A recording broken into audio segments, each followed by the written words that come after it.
Thanks again for joining us. And we know for many of you, well, it is a holiday. You'll be preparing for those shows, well, if they are already in town, but also making sure that you get the best recreational entertainment as you can have it.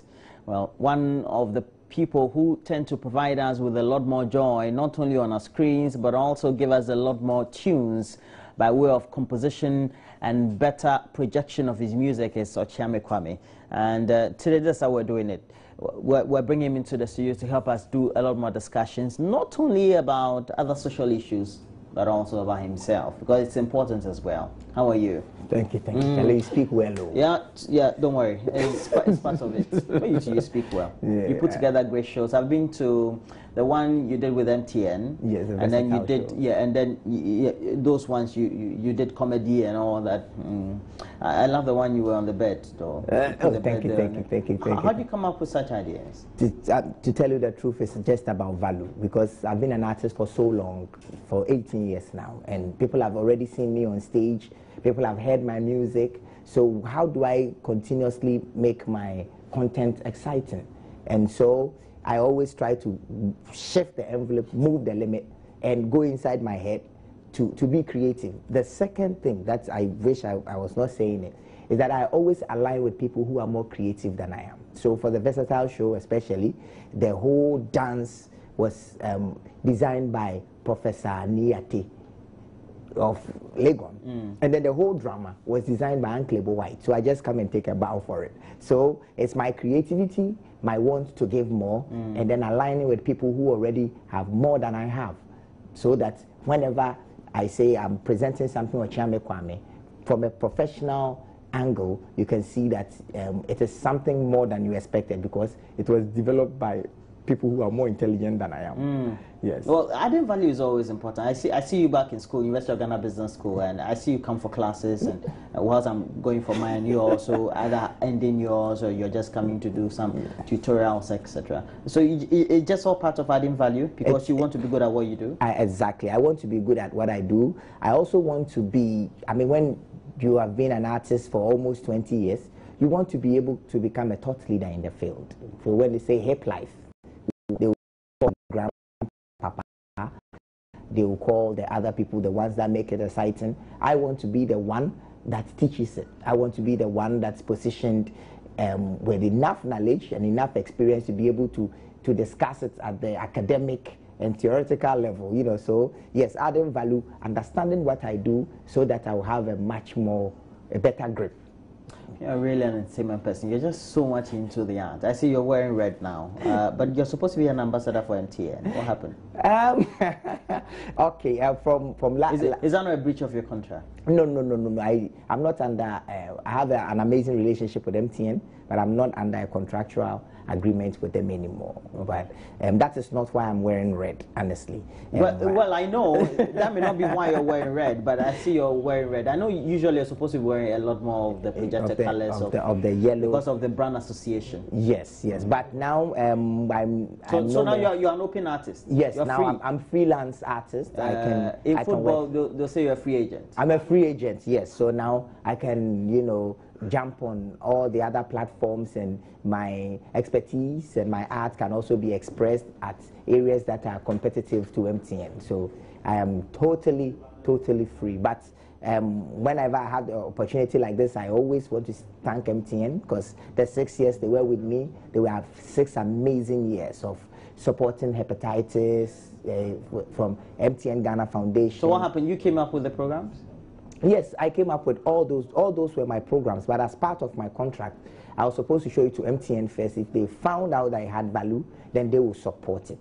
So they've supported me, the Versatile Show, for 3 years. They've done so much for my career as an artist. So enough of the advert for the MTN. It's just because we're I know you will send them an invoice. No, we'll send you one.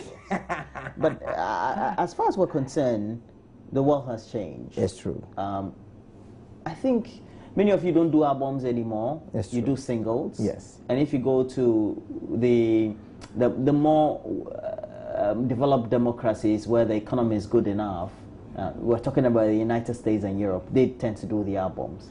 but even some will even release the albums or soft copies on iTunes, etc. Yes. How do they make it work, and we can make it work here? Well, it's the same concept as we try to make cars from the engineering perspective, because the idea is not genuinely ours or originally ours.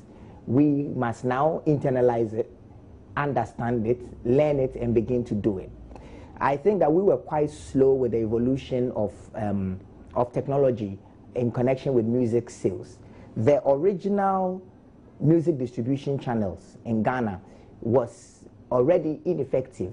So because it was ineffective, building on it technologically was going to be impossible. Well, I say ineffective because there's a triangular shape distribution. Accra for Kantamanto, Kumasi for Kejetia, and then Takrade Market Square.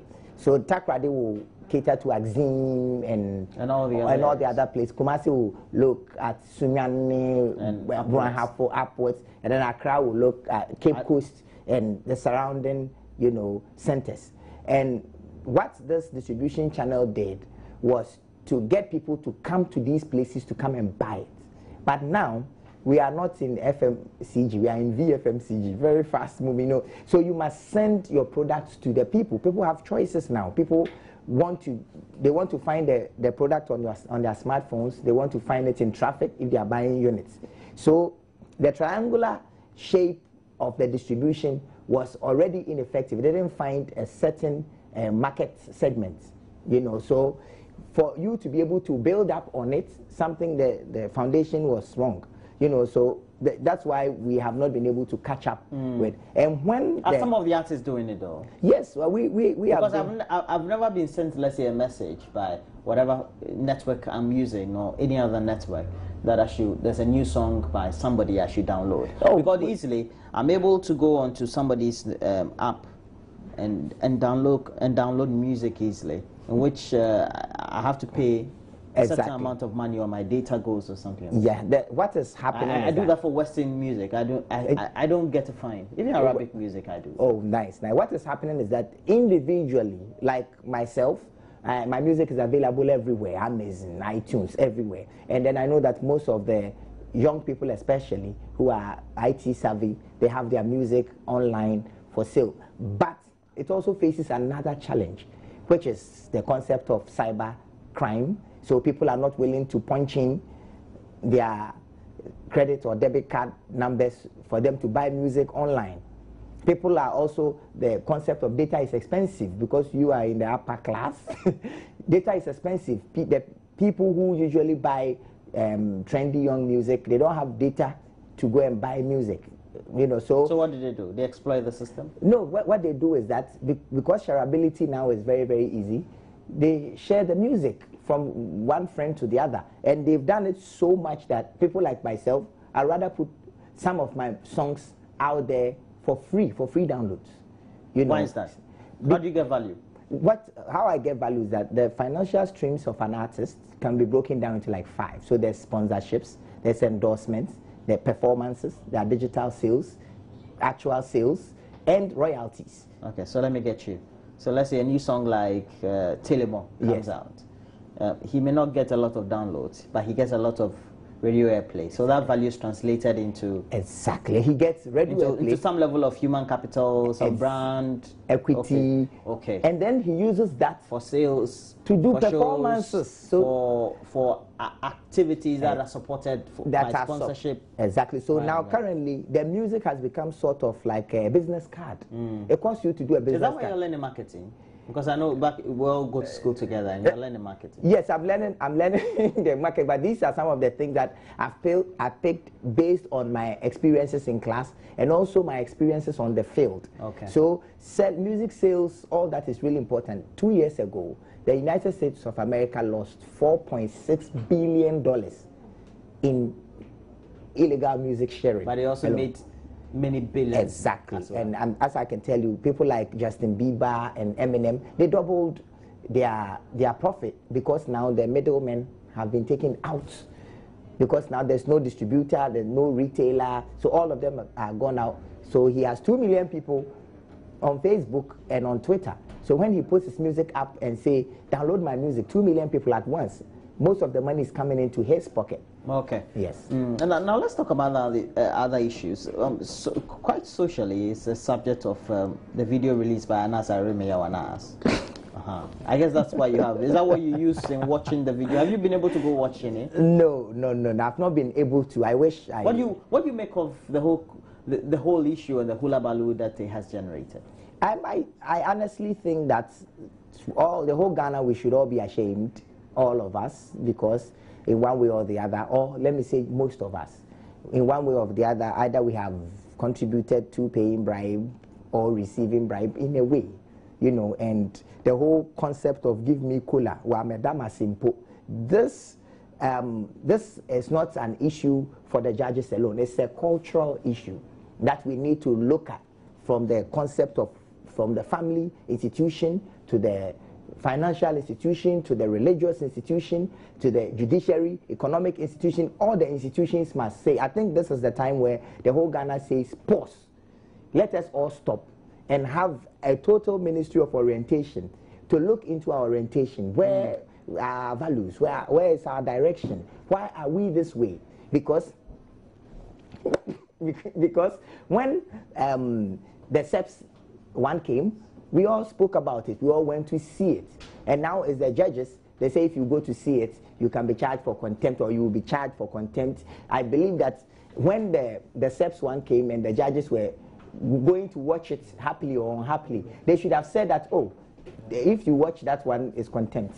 But I think that as a nation, this is the time for us to pause and reevaluate our value. Okay, so we'll see how that goes. We'll be joined by One Love, and One Love Kubolo is lurking around somewhere. I was just retweeting a tweet in which he was also tagged on my timeline about somebody who was cycling for a course and he said, the person said he was around, is it Silver Star or so, and One Love went to stand there and took a picture of there. He said, I'm there, where are you?